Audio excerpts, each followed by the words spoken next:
በጣም ነውር ነው። ብዙ ሰዎች ምግብ ከቀረበላቸው በኋላ አይናቸውን በሁለት እጃቸው ይዘው ጨፍነው ጸሎት የሚያደርጉ ሰዎች አሉ። በቤተክርስቲያን ስርዓት ይህ አልተፈቀደም። ለምንድን ነው ያልተፈቀደው የሚለውን በነጥብ እንይ። የመጀመሪያው ራሱ ጌታችንና መድኃኒታችን ኢየሱስ ክርስቶስ ይህንን ስርዓት ስላላስተማረን ነው። 5ቱን እንጀራ 2ቱን ዓሣ ይዞ ወደ ሰማይ ተመለከተና ባርኮ ቆርሶ ለደቀ መዛሙርቱ ሰጣቸው። የሚገርም ነው። አይኖቹን ወደ ሰማይ አነሳ እና ባረከ ይላል። ስለዚህ ማዕድ ላይ አይናችንን ጨፍነን ለምንድን ነው ጸሎት የምናደርገው? የቤተክርስቲያናችን ስርዓት አይደለም።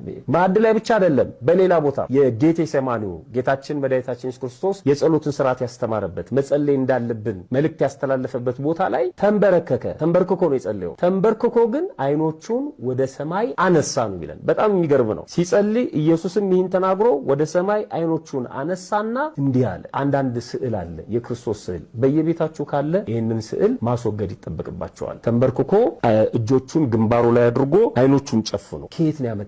በቤተክርስቲያን ስርዓት ይሄ የለም። አንዳንድ ቦታ ደግሞ እጅ ብቻ የተቆረጠ እጅ ማለት ነው። ማንንም አይወክልም። ይሄ የቤተክርስቲያናችን ስዕል አይደለም። የማዕድ ጸሎት ለማድረግ አይኖቹን ጨፍኖ የለም። እንደዚህ አይነት ነገር አይኖቹን ወደ ሰማይ ያነሳ ነው። እሱ ብቻ አይደለም። በጣም አንዳንድ ሰው አይንን ለምን ትጨፍናለህ ሲባል ሐሳቤን ለመሰብሰብ ነው ይላል። መጽሐፍ ቅዱስ ግን እንደሱ አይደለም። መጽሐፈ ምሳሌ ምዕራፍ 16 ቁጥር 30 ላይ አይኑን የሚዘጋ ጠማማ ሐሳብን ያስባል ይላል። አይገርም? በተቃራኒው አይኑን የሚዘጋ ጠማማ ሐሳብን ያስባል። አንገት ደፊ አገር አጥፊ እንደሚባለው